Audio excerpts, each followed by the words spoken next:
Hello everyone, welcome to Navsrijan classes. आज की इस क्लास में हम प्राकृतिक वनस्पति, जो भारत की प्राकृतिक वनस्पति है, उससे संबंधित कुछ इंपॉर्टेंट फैक्ट्स के बारे में बात करने वाले हैं, जो कि आपकी सेकंड ग्रेड के एग्ज़ाम के लिए काफ़ी ज़्यादा इंपॉर्टेंट हो सकते हैं। उसके अलावा अगर आप किसी ऐसे एग्ज़ाम की तैयारी कर रहे हैं जिसके अंदर भारत का भूगोल आता है, तो उसके लिए भी ये क्लास काफ़ी इंपॉर्टेंट हो सकती है। तो वीडियो को पूरा एंड तक ज़रूर से देखिएगा और चैनल को सब्सक्राइब कर लीजिए, क्योंकि ऐसे ही वीडियो हमारे इस चैनल पर आते ही रहते हैं। तो चलिए शुरुआत करते हैं प्राकृतिक वनस्पति से।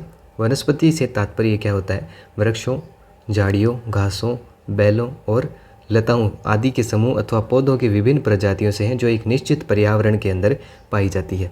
जब वनस्पति लंबे समय तक बिना किसी बाह्य मानवीय हस्तक्षेप के वहाँ पाई जाने वाली मिट्टी और जलवायविक परिस्थितियों में अपने आप को ढालकर स्वतः विकास करती है या उगती है, तो उसे प्राकृतिक वनस्पति कहा जाता है। भारत की प्राकृतिक वनस्पतियों को निम्न वर्गों में बांटा जा सकता है। अब हम देखते हैं कि भारत की प्राकृतिक वनस्पतियां जो है उनको कितने भागों में बांटा गया है। सबसे पहले है उष्णकटिबंधीय सदाबहार वन। ये वन 200 सेंटीमीटर से अधिक वर्षा के क्षेत्रों में मिलते हैं। इनके मुख्य क्षेत्र कौन से हैं? सह्याद्री, जो पश्चिमी घाट है, शिलोंग पठार, उत्तर पूर्वी पहाड़ियाँ, अंडमान निकोबार द्वीप समूह और लक्षद्वीप है। उत्तरी सह्याद्री में इन वनों को शोला वन के नाम से भी जाना जाता है। उत्तरी सह्याद्री के अंदर उष्णकटिबंधीय सदाबहार वनों को किस नाम से जाना जाता है? शोला वन के नाम से भी जाना जाता है। प्रमुख वृक्ष कौन कौन से हैं यहाँ पे? महोगनी, रोजवुड, आमनूस, जारूल, बांस और बेंत, सिनकोना और रबर, ये जो है यहाँ के प्रमुख वृक्ष हैं। अब हम बात करते हैं उष्णकटिबंधीय पर्णपाती वनों के बारे में। भारत में ये वन बहुतायत में पाए जाते हैं। इन्हें मानसून वन भी कहा जाता है। ये वन उन क्षेत्रों में पाए जाते हैं जहाँ वार्षिक वर्षा जो है वो 70 से 200 सेंटीमीटर के बीच में होती है। जल उपलब्धता के आधार पर इन वनों को जो है आई और शुष्क पर्णपाती वनों में विभाजित किया गया है। आर्द्र पर्णपाती वन उन क्षेत्रों में पाए जाते हैं जहाँ वर्षा 100 से 200 सेंटीमीटर तक होती है। ये वन उत्तरी पूर्वी राज्यों और हिमालय के जो गिरिपद है, पश्चिमी घाट के पूर्वी ढालों और ओडिशा के अंदर उगते हैं। अब बात करते हैं शुष्क पर्णपाती वनों के बारे में।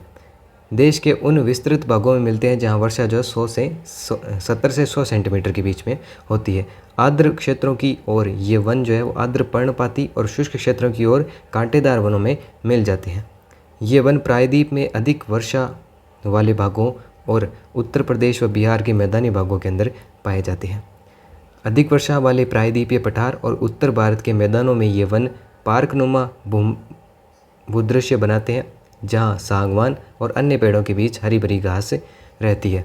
शुष्क ऋतु शुरू होते ही इन पेड़ों के पत्ते झड़ जाते हैं और घास के मैदान में नग्न पेड़ खड़े रह जाते हैं। इन वनों में पाए जाने वाले मुख्य पेड़ में कौन कौन से हैं? तेंदू है, पलास है, अमलतास, बेल, खेर और अक्सलवुड इत्यादि है। राजस्थान के पश्चिमी और दक्षिणी भागों के अंदर कम वर्षा और अत्यधिक पशुचारण के कारण प्राकृतिक वनस्पति जो है वो बहुत विरल मात्रा में पाई जाती है। उष्णकटिबंधीय कांटेदार वनों के बारे में चर्चा करते हैं। उष्णकटिबंधीय कांटेदार वन उन भागों के अंदर पाए जाते हैं जहाँ वर्षा 50 सेंटीमीटर से भी कम में होती है। इन वनों में कई प्रकार की घास और झाड़ियाँ शामिल है। इसमें दक्षिण पश्चिमी पंजाब, हरियाणा, राजस्थान, गुजरात, मध्य प्रदेश और उत्तर प्रदेश के अर्धशुष्क क्षेत्र जो है वो शामिल होते हैं। इन वनों में पौधे लगभग पूरे वर्ष पर्ण रहित रहते हैं और झाड़ियों जैसे लगते हैं। पर्वतीय वनों के बारे में बात करते हैं। पर्वतीय वन जो है वो पर्वतीय क्षेत्रों में ऊंचाई के साथ तापमान घटने के साथ साथ प्राकृतिक वनस्पति में भी बदलाव आता है। इन वनों को दो भागों में बांटा जा सकता है। पहला उत्तरी पर्वतीय वन और दूसरा है दक्षिणी पर्वतीय वन। अब ऊंचाई बढ़ने के साथ साथ हिमालय पर्वत श्रृंखला में उष्णकटिबंधीय वनों से टुंड्रा में पाई जाने वाली प्राकृतिक वनस्पतियां पाई जाती हैं। हिमालय के गिरिपद पर पर्णपाती वन पाए जाते हैं। इसके बाद 1000 से 2000 मीटर की ऊंचाई पर आर्द्र शीतोष्ण कटिबंधीय प्रकार के वन पाए जाते हैं। वहीं उत्तरी पूर्वी भारत की उच्चतर पहाड़ीय श्रृंखला और पश्चिम बंगाल और उत्तरांचल के पहाड़ी इलाकों में चौड़े पत्तों वाले ओक और चेस्टनट जैसे सदाबहार वन पाए जाते हैं।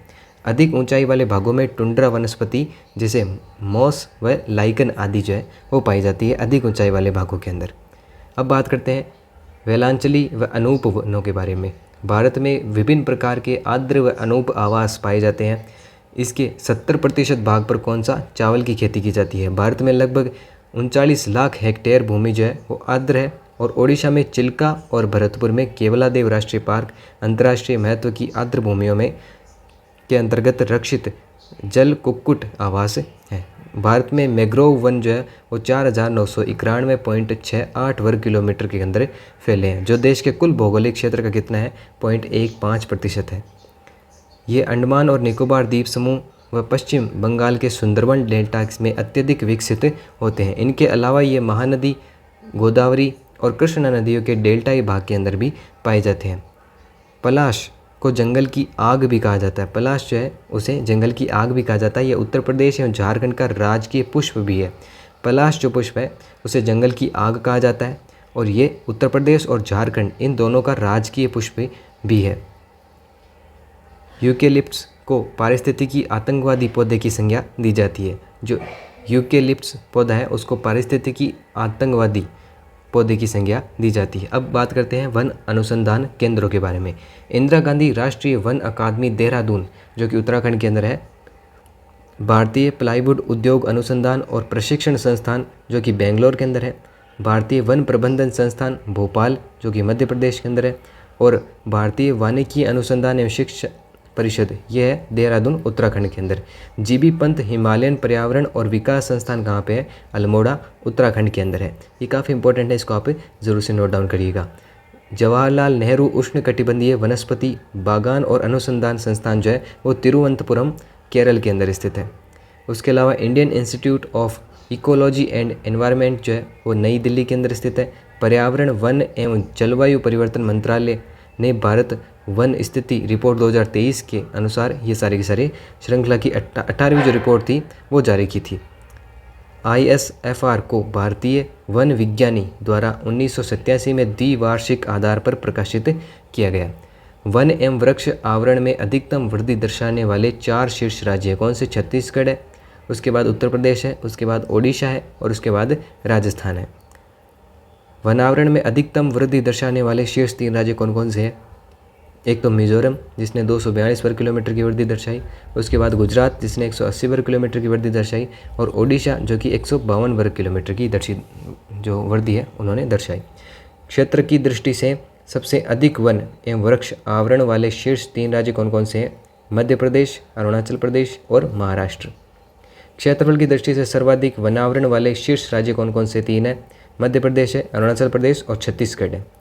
कुल भौगोलिक क्षेत्र की तुलना में वन आवरण के प्रतिशत की दृष्टि से लक्षद्वीप में सबसे अधिक वन आवरण है, जिसके बाद मिजोरम में है और सबसे लास्ट में जो है अंडमान एवं निकोबार द्वीप समूह का स्थान, तीसरा स्थान। भारत में जैव विविधता किसी प्राकृतिक प्रदेश में पाए जाने वाले जैव जंतुओं एवं पादपों की प्रजातियों की बहुलता को जैव विविधता कहते हैं। जैव विविधता किसी जैविक तंत्र के स्वास्थ्य का द्योतक होती है। जैव विविधता या बायोडाइवर्सिटी शब्द का सर्वप्रथम प्रयोग वोल्टर जी रोजेन ने किया था। जैव विविधता संरक्षण हेतु संकटग्रस्त प्रजातियों की पहचान की जाती है तथा उसके संरक्षण व संवर्धन के प्रयास किए जाते हैं।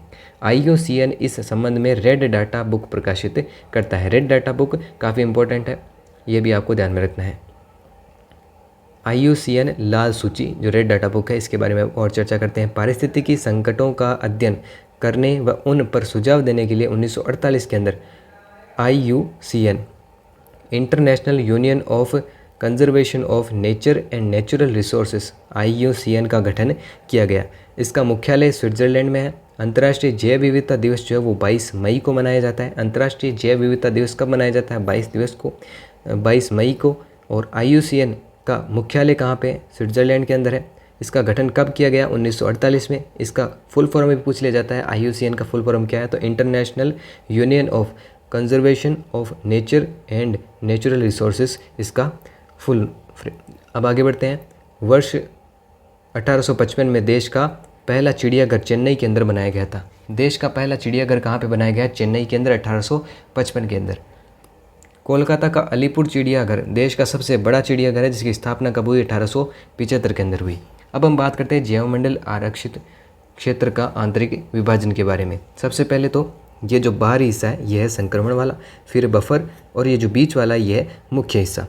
अब ये जो नोट आपको दिख रहा है ये कौन सा है? जैव विविधता दर्शाता है, यानी कि इस भाग के अंदर काफ़ी जैव विविधता होती है। अब ये जो कैमरा वाला है ये पर्यटन के लिए है, यानी कि ये जो बाहरी भाग है ये पर्यटन का है ये भी पर्यटन का भाग है। अब मानव बस्ती, यानी कि यहाँ पे मानव बस्ती, ये जो मानव बस्तियों का भाग है ये अनुसंधान है। उसके बाद निगरानी क्षेत्र, जो कि बिल्कुल बीच में आता है, ये निगरानी क्षेत्र है। तो आज की इस वीडियो में हम इतना ही रखेंगे। कल हम फिर से एक नए टॉपिक की शुरुआत करेंगे। लेकिन अगर आप वरिष्ठ अध्यापक ग्रेड 2 की तैयारी कर रहे हैं और हिंदी के लिए अगर आपको वन लाइनर बुक की आवश्यकता है तो आप इस बुक को परचेज कर सकते हैं इन नंबरों पर कॉन्टैक्ट करके। केवल 184 पेज के अंदर वन लाइनर प्रश्नोत्तर के रूप में संपूर्ण पाठ्यक्रम पर आधारित है और रिविजन के लिए एकदम शानदार बुक है। तो आप इसे ज़रूर परचेज कीजिएगा अगर आप ग्रेड 2 की तैयारी कर रहे हैं। हिंदी के लिए ये बुक है। इस नंबर पर आप कॉन्टैक्ट कर सकते हैं 8619738734 पे।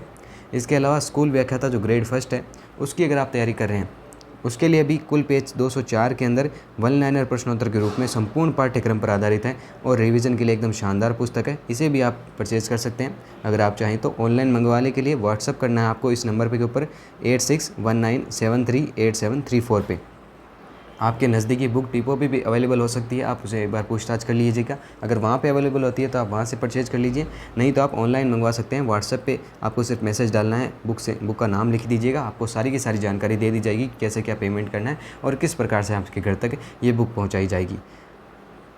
हमारा नवसृजन क्लासेस नाम से एक एप्लीकेशन है जो कि आपको गूगल प्ले स्टोर पे ऊपर मिलेगा, तो उसको भी ज़रूर से डाउनलोड कीजिएगा। वहाँ पे आपको फ्री स्टडी मटेरियल मिलता है, डेडिकेटेड टेस्ट सीरीज़ है 2nd ग्रेड के लिए, कंप्लीट वीडियो कोर्स है 2nd ग्रेड हिंदी का और कंप्लीट वीडियो कोर्स है 1st ग्रेड हिंदी का भी। तो आपको इनमें से कोई भी चीज़ की नीड है तो आप इस नवसृजन क्लासेस नाम के ऐप को जरूर से डाउनलोड कीजिएगा। वहाँ पे आपको ये सारी की सारी चीज़ें मिल जाएगी। अगर ऐप में किसी प्रकार की समस्या आती है तो आप इस नंबर पर कॉन्टैक्ट कर सकते हैं 8619738734। हमारा टेलीग्राम चैनल भी है नवसृजन क्लासेस नाम से, उसको भी आप ज़रूर से ज्वाइन कीजिएगा। वहाँ पे आपको एग्ज़ाम से रिलेटेड जितनी भी एग्ज़ाम की अपडेट्स होती हैं वो आपको यहाँ पे साझा की जाती है। हमारा कवि आदि गणेश नाम से टेलीग्राम चैनल है, उसके ऊपर आपको जितनी भी अपडेट्स होती है क्लास से रिलेटेड वो दी जाती है। किसी प्रकार की समस्या है तो आप इस नंबर पर कॉन्टैक्ट कर सकते हैं 8619738734। आज की इस वीडियो में हम इतना ही रखेंगे। कल आपसे फिर मुलाकात होगी इसी समय इसी चैनल के ऊपर, तो सब्सक्राइब जरूर कर लीजिएगा। तब तक के लिए जय हिंद, धन्यवाद।